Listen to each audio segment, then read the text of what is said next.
from Shehnaz Qazi, homemaker from Cape Town, South Africa. In Islam, a woman inherits half the share as compared to the male. Is this not injustice to the woman? A similar question is asked by another person. Assalamu alaikum. Wa alaikum assalam wa barakatuh. Dr. Zakir Naik, my name is Ainun Nahar. I'm a student of class 10. I'm from Jashore, Bangladesh.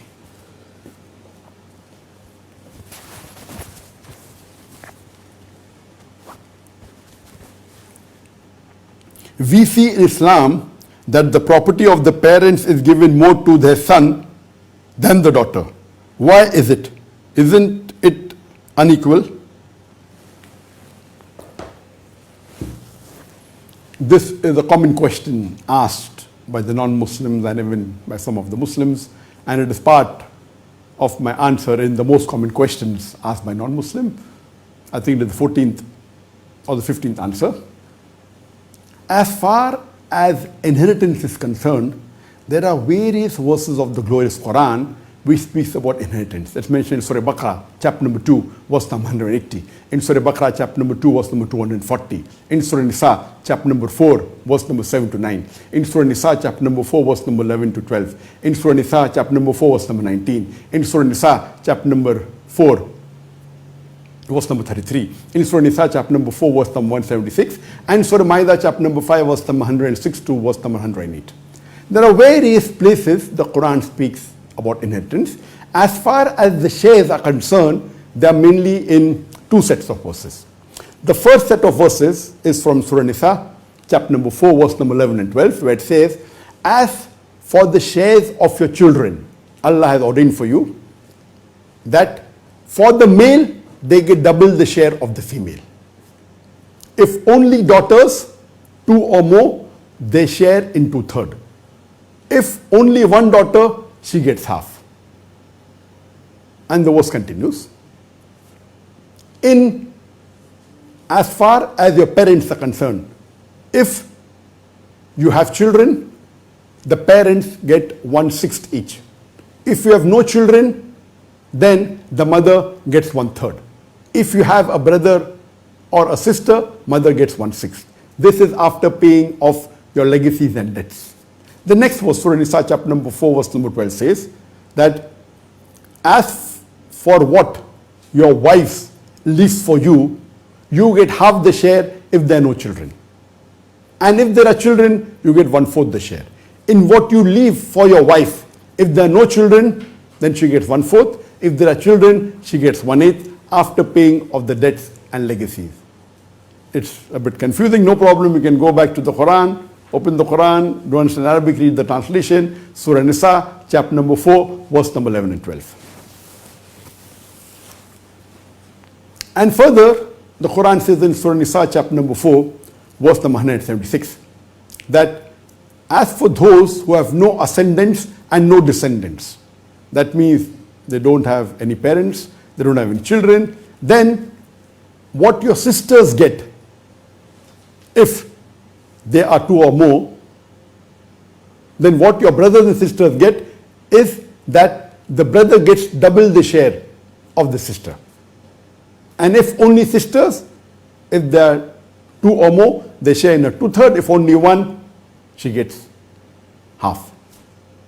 So these are the shares ordained in the Quran. And further in the Hadith you come to know that as if you have no ascendants and descendants, and if you have a uterine brother or sister, then each get 1/6. So as far as the question is concerned, that why do the males inherit double the share as compared to the woman counterpart? In most of the cases, she is right, but not always. There are cases in which the male and female inherit equal. For example, if you have parents, if you have left behind parents, and you have left behind children, both the parents, each of them get 1/6. Mother gets 1/6, the father gets 1/6. They're equal. And as I mentioned earlier, if you have no ascendant or descendant, and if you have got uterine brothers and sisters, both share the same. They get 1/6.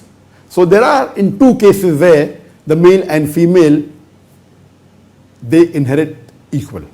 There are some cases in which the mother inherits, in some cases in which the female inherits double than that of the male. If you do not leave behind any children, and if you are mother and father, mother gets 1/3, father gets 1/6. But I do agree with you. In most of the cases, the male inherits double than that of the female. If you have got children left behind, sons and daughters, the son inherits double than that of the daughter, as compared to the wife and husband. If you have left behind children, the wife inherits 1/8, the husband inherits 1/4, double the share. If you have no children, wife inherits 1/4, husband inherits half, double. So in the cases of brothers and sisters, in cases of daughters and sons, in case of husband and wife, in most of the cases, the male counterpart inherits double than that of the female. What is the reason? Isn't this injustice? The answer is that in Islam, it is the male which is the bread earner of the family. In Islam, before a female gets married, it is the father and the brother. And after she's married, it is the husband and the son who looks after her lodging, boarding, clothing, and all financial aspect. Quran clearly states in Surah Nisa chapter 4, verse number 34 and 35, that ar-rijalu qawwamuna 'ala nisa, that the man is the qawwam, is the one who protects and supports the woman, and it includes financially. So financially, the woman is secured in Islam. There is no financial burden on the woman. She need not earn a penny for a living. It is the duty of the male, and he is supposed to bear all the financial aspects of the living of everyone in the family, including the woman. The lodging, boarding, clothing, and financial aspect. The woman need not earn a single penny for a living. She is financially secured. If she wants to earn and she wants to contribute, she is permitted as long as the job is halal. It is Islamically permitted, not away from the Islamic Sharia, then it's permitted. And if she's married, the wife should give permission. If she's not married, the father should give permission. But in general terms, it is the man who takes the financial burden. Now let me give you an example. That if suppose a person dies, and after giving the share of the parents, he has $150,000 left from his share. And he has got one son and one daughter. So from this $150,000 that is remaining after giving the shares of the other relatives and the parents, the son will get $100,000 and the daughter would get $50,000. But from that $100,000, that son may have to spend on his family members, to take care of the lodging, boarding, clothing. Maybe he will have to spend $80,000 from it.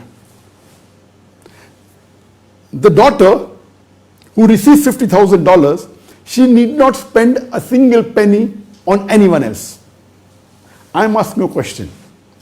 Would you prefer inheriting $100,000 and spending maybe 80% of it on the other family members? Or would you prefer inheriting $50,000 and not spending a single penny on anyone else, but natural? The second person is financially much more sound, has a financial much more benefit than the first person. Imagine if Allah has put the financial burden on the male in the family and then say that male and female inherit same, it will be injustice. So Allah subhanahu wa ta'ala, not to make injustice, since he has put the financial burden on the male in the family, he's seen to it that in inheritance, he gives double the share in most of the cases to the male as compared to the female. So this logic is actually making the woman financially more secured, and that is that Allah subhanahu wa ta'ala is never unjust in the least degree. Hope that answers the question.